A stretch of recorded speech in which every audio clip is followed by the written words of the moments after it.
If you've watched previous videos in this series, you may have noticed that I've already alluded to the Trails series, a much lesser known and renowned series than many of those I've talked about, a few times.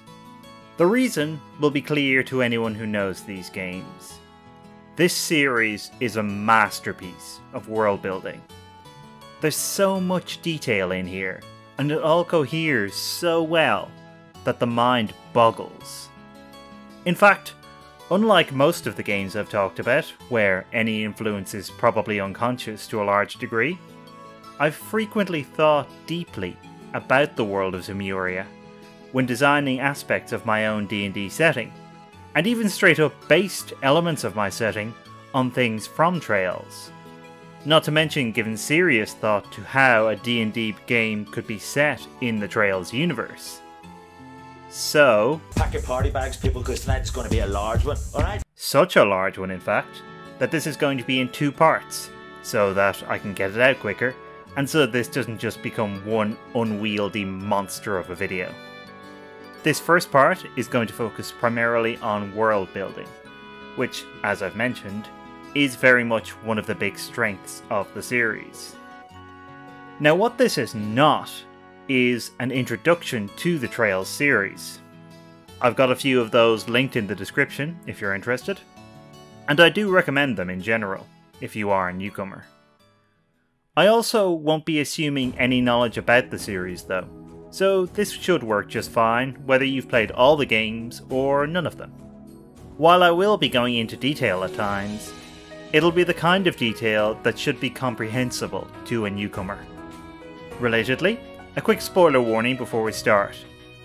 I'm going to try not to be too specific about the plots of the games, but there are a couple of major plot beats that I really want to talk about.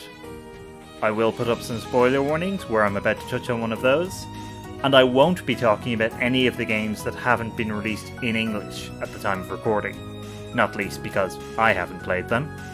But viewer beware, especially because these games have some really cool twists on both character and plot level, and it would be a shame to have those ruined.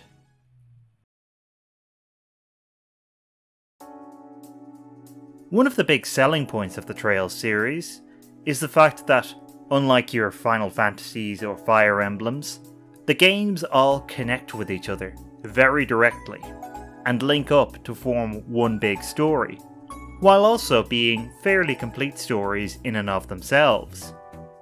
To date, the series has had 3 major arcs of 2 to 4 games, each focused on a specific part of the world, with a 4th currently underway. Characters from one arc will frequently show up in another, sometimes playing very substantial roles, but more importantly, events from one game spill over into others. Several events in Trails in the Sky SC, the second game in the series, have ripple effects that are still being felt 8 games later.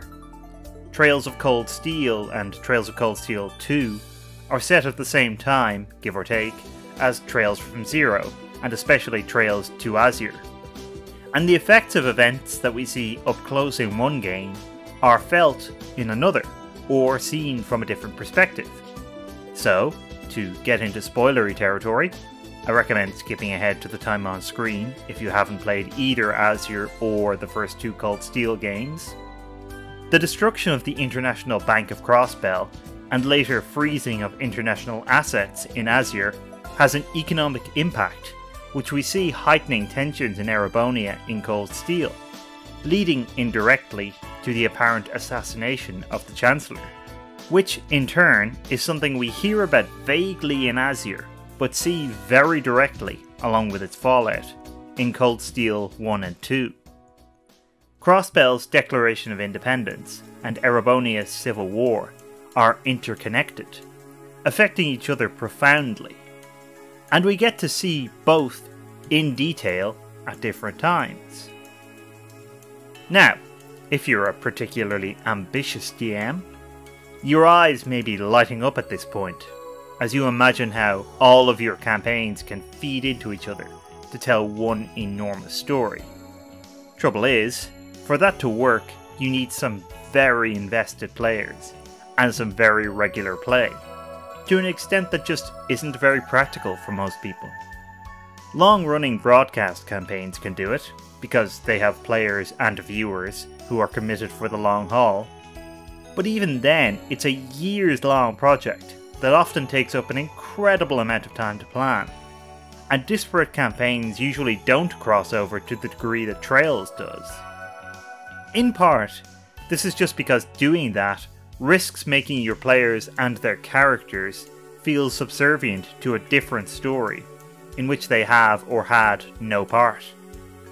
Trails does a good job of making sure characters are properly established before the interconnectivity really kicks in. The first game in each arc is usually pretty self-contained. But Trails is a set story, planned out, at least somewhat, well in advance, whereas you're playing a TTRPG, which needs to be, to some degree, improvised. That's not to say don't plan connections, of course. Even if it's just an offhand reference to something that happened in another campaign, it'll help the world feel coherent to anyone who recognises the reference.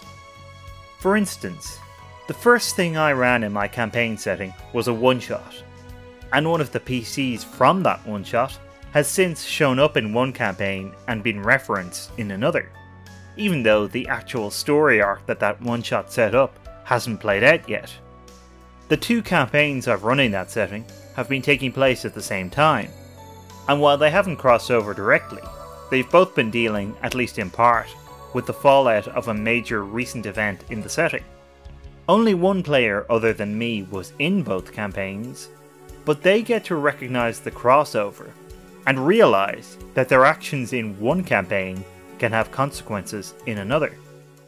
And ensuring that actions have tangible consequences is, I think, one of the key jobs of any DM. If those consequences go beyond one single campaign, then that makes everything feel more coherent and real in your setting. Going back to players' investment, I do think it's important to note that each arc of Trails is largely complete in itself, though you'll get more out of the experience if you play more than one, which is even more important for your campaigns. When you're telling the stories of a small group of characters, you should always be telling their story. Their story will inevitably overlap with other people's stories, and the stories of events and places within the world, but they should never be reduced to just a smaller part of those stories. It's also worth thinking about wider aspects of how Trails is plotted. One of the things the series is famous for is how small things from one game take on much greater importance or are more fully explained down the line. Like how one of Arian Road's flunkies, who barely even gets a name in Azure, becomes a major character in the back half of the Cold Steel arc. Or how much time is devoted to building up Chancellor Osborne as this terrifying political presence in the first two arcs, before he finally takes centre stage. I think it's worth reflecting on exactly how Falcom plot these things out. Is there a grand, unified vision of exactly how the series will shake out down to meticulous detail? Or do they make it up as they go along? My assumption would be that it's a combination of the two. I'd love to know in more detail, but I suspect that we'll have to wait for some kind of grand retrospective one day. Think of Ouroboros' Orpheus Grand Plan. The Gospel Plan, which takes up much of the plot of Trails in the Sky SC, must have been planned from the beginning of the Sky arc, by the developers that is, but when the Phantasmal Blaze plan is first mentioned in Sky the Third, were all of the details of the Crossbell and Erebonia arcs, up to 10 years in the future in terms of release, already mapped out? It seems pretty unlikely. And yet those games have a coherence to their plotting that suggests at least some of the major details, the truth about characters like Osborne or McBurn for instance, were most likely in place from the beginning. The reason I bring all of this up is that this is all pretty instructive as an MO for a DM, so to speak. After all, part of the joy of any TTRPG is that the players create the story as they go. Improvisation is one of the key skills for a DM. And I don't just mean the acting kind of improv, where you're responding in character as an NPC, but the spinning out of a story, deciding where certain beats should land, whether the player's theories are correct, what obstacles should be in the way of the plans they're concocting, that sort of thing. But at the same time, you need to have something planned out to make things feel satisfying. The villains should have plans that they're working towards, and not every combat encounter should be a random encounter, where you're only seeing the monster's stats for the first time when you roll initiative. Although, admittedly, your mileage may vary on that one. It's a balance between railroading your players and leaving them without any freedom to act, and wildly inventing a story with no structure. As far as I can tell, the writers at Falcom do a bang-up job of this kind of thing. It's not that there are no seams at all in the story, but the ending of Trails of Cold Steel 4 does feel, to my mind, of a piece with the beginning of Trails in the Sky, 9 games earlier. Which is saying something, given everything that's happened in plot terms in the interim. And that's the kind of feeling of internal consistency and coherence that you generally want to achieve as a DM.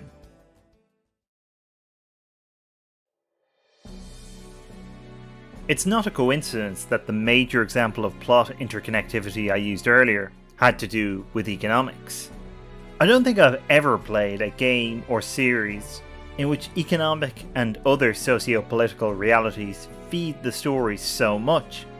In fact, I remember that being one of the selling points that initially drew me in.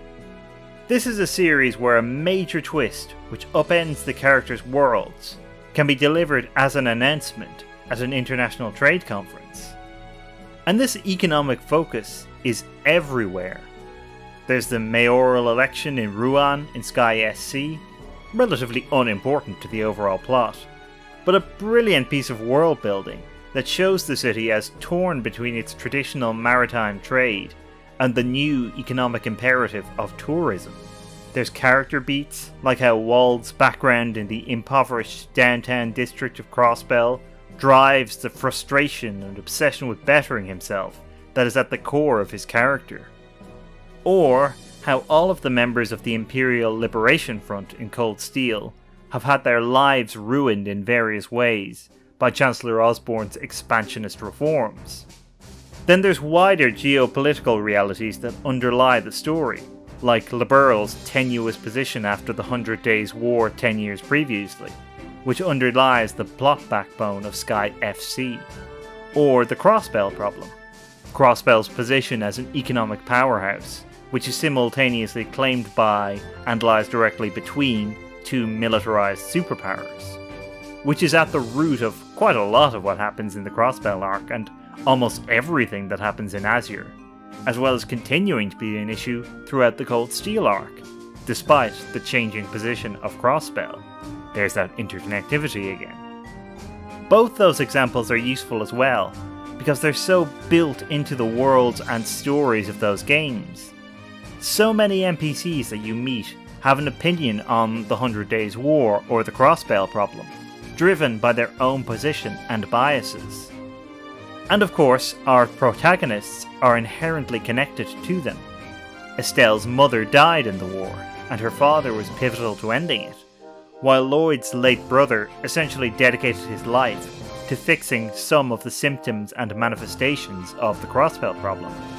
So these issues are deeply woven into the fabric of these worlds and stories. This is a big part of what makes the world feel, again, real, like a material place that can be interacted with. In other videos, I've talked about defining nations in relation to each other, and that feeds in here too. If two nations have a history of conflict, why aren't they currently at war? What would it take to tip them over? How will other nations respond if they do end up in conflict? This is all fun stuff to play with as you make world building notes, but remember that this isn't just background detail. It should feed into your campaigns, potentially even into your players' backstories. As I've mentioned, all of Trails' protagonists, and many of the supporting characters too, have backgrounds that feed into the central conflict of the world, often coming from different positions and perspectives. Take the central members of the SSS in the Crossbell arc. Lloyd's a police detective, Ellie comes from the political world, Tio works for a tech foundation, and Randy is a former mercenary who was also part of Crossbell's defense forces. So not only do they have different skill sets and connections that can be exploited, they have fundamentally different perspectives on Crossbell and its position in the world. Tio and Randy aren't even originally from there. It's a great party dynamic, because once they quickly adapt to pulling in the same direction, you get some really nuanced takes on what's happening in the world, and that's all the more true as their ranks expand. Of course, you can't dictate exactly who your PCs are, and you shouldn't try, but a disparate group is always a good aim. And of course, if they haven't crafted their backstories to fit into your central tensions, you can reverse engineer things. Take elements of their backstories and feed them into things that are going on in your world. One of your PCs was exiled from their home city. Why not have one of your main villains have had a hand in it? Maybe indirectly. Maybe as part of some kind of power struggle within the city. Immediately, you've got that linking of the personal and the political. And that's often how you get to great storytelling on a macro level. It's also worth stating that you don't need to have a degree in political science or economics to make this stuff work. I have no idea how trade works on a large scale, which is probably why I'm not great at Europa Universalis 4. But if you tell me that a city is a large international trade hub, like Crossbell, it'll immediately conjure up all sorts of associations. It's probably quite a cosmopolitan city, likely with a blend of cultures to be found there. And its political interests will likely be focused on maintaining good relations with its trade partners and neighbours. A lightness of touch is worth a lot in these things, and it can help keep your players and your game from getting bogged down in needless detail.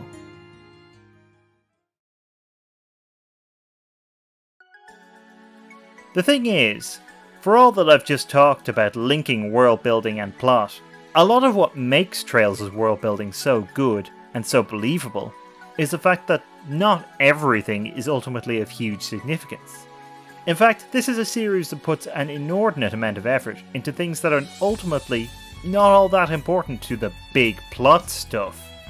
The most obvious thing to point to here is the NPCs. Trails shares with Persona the honour of some of the best writing I've ever come across, dedicated to random people who stand around in the towns, some of whom don't even get names, though a surprising number do, especially in Liberl and Crossbell, which is a clear statement of intent as far as asserting that these people have their own identities. And like in Persona, but even more so, these people often have their own mini-arcs across a game, or even across multiple games. The easiest example is the Cold Steel games, where various named students of Thor's Academy get their own sections in your notebook, so you can track them through their changing dialogue and possibly a side quests at some point, and uncover their secrets across at least 2 games. My favourite, incidentally, is the creepy fortune-telling girl who, in a presumably accidental but brilliant twist, is named Beryl, a name I've never otherwise heard applied to anyone below the age of 60 or so. Then there's someone like Anton, whose search for love has taken him across Zemuria and through side quests in every arc to date. This makes him a fun Easter egg for fans, but more importantly, it makes the world feel a little more real. Yes, spooky magic things rooted in the distant past are appearing around the place, and nearby nations are gearing up for war, but people's lives still continue for the most part. Some NPCs, as always with this kind of RPG, are there to give you clues to various things going on in the world, to foreshadow story events, and to tell you about local shops and whatnot. But others are just children going to school, or miners complaining about their difficult jobs, or shopkeepers struggling to keep their small businesses afloat. The law of conservation of detail might suggest that every NPC should have something important to contribute, but I think it's good to populate your world with ordinary people, whose concerns are just fundamentally different from those of your PCs. And as an indication of the importance of these NPCs in Trails, each game has a number of hidden quests, which can only be found by speaking to a particular NPC at a particular time, with no indication that this is the case, at least until the most recent games. Bearing in mind Matt Colville's point from my New Vegas video about how games incentivize the behaviours they want to see from players, this suggests that Falcom want you to talk to NPCs as much as possible. So that could be something you bring into your own games. Maybe interacting with local NPCs has material rewards of one kind or another, whether it be useful information or even gold or items. Something that tells the players that interacting with the world is a good thing to do. I had comments on my Persona video about DMs creating social link mechanics to incentivize players getting to know NPCs. That's exactly the kind of thing I mean. And it's not just NPCs that this applies to. Each Trails game has several in-game books that can be found. Sometimes one-offs, sometimes whole series which can be found a chapter at a time. These come in a few flavours. There are the ones that just straightforwardly give some lore, we'll come back to those in a minute. There are the stories like Carnelia or Red Moon Rose, which foreshadow later developments, sometimes much later developments, in the plot. And then there are other stories like Gambler Jack or Back Alley Dr. Glenn, which are just that, stories. They're set in the world of the games, but they're not at all consequential. They're just fun reading matter that you can enjoy or ignore at your leisure. And I love this. Once again, it makes the world feel more detailed and real. Not everything is deep and significant. Sometimes a fun read is just a fun read. And I think this is especially true for a D&D game. As a DM, you have to invent so much stuff like this. Books that people are reading, topics of conversation in the local tavern, even things like street names. And it's tempting to try and make all of these important. All of the streets are named after historical personages. Everyone in town is talking about the creepy ruin a short distance away, that kind of thing. But not only is this harder to pull off, I think it's counterproductive, especially in a longer campaign. It makes the world feel like it revolves around your players, which, let's be fair, it does, but it shouldn't feel like that. Like I said in the Persona video, it should feel like NPCs continue to exist while the players aren't actively interacting with them. And by the same token, the world shouldn't feel like it exists just to facilitate their adventure, even though it kind of does. So, making up random nonsense like, to take a favourite example from my world, a popular children's character called Mr. Claus, a magical owlbear who turns up in puppet shows, books and cuddly toys, really helps to sell your world as a dynamic and, let's hear it again, real place. Especially if you do it in tandem with your players as things unfold. Plus, hey, it's fun. And lest we forget, fun is the object of the game.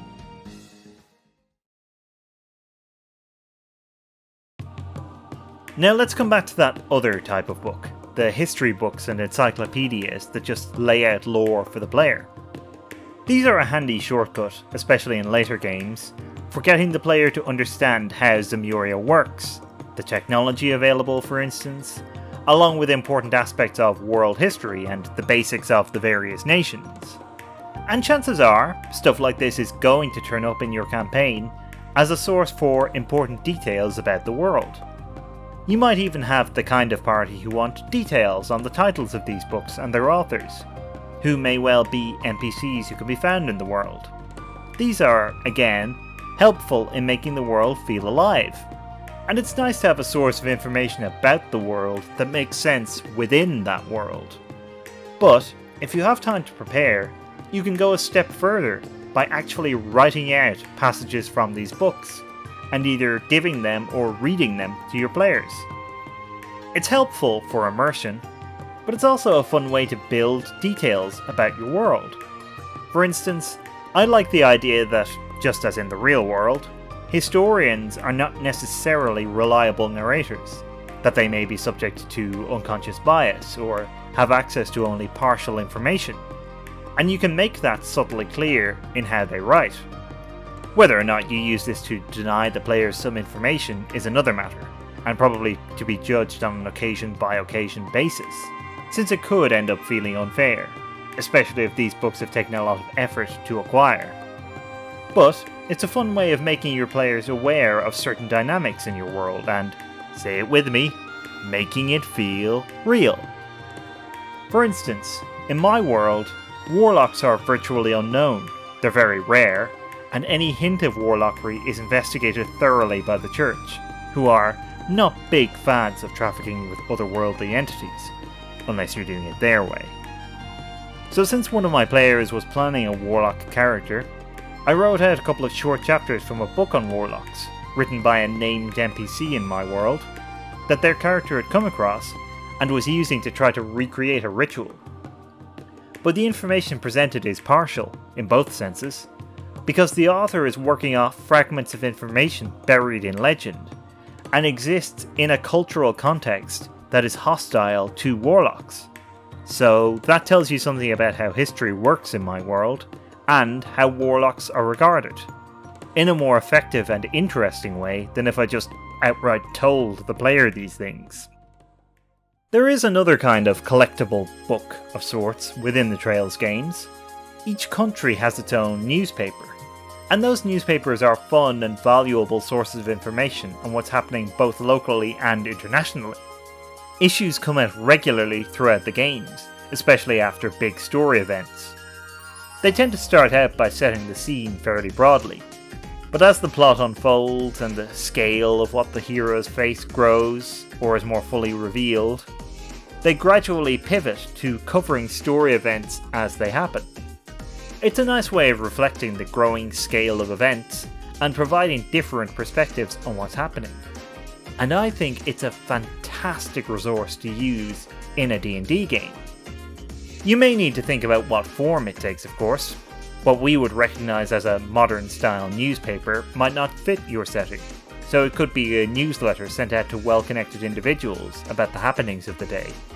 Or it could just be town criers and the like. But whatever it is, it's a great way to deliver some lore about the setting and current events to the players. And it's weirdly gratifying as a player to see your deeds show up in a completely fictional newspaper. I've had it happen, and it's one of the things I remember most about that campaign. And once again, I'd strongly advocate for actually writing these things out for your players.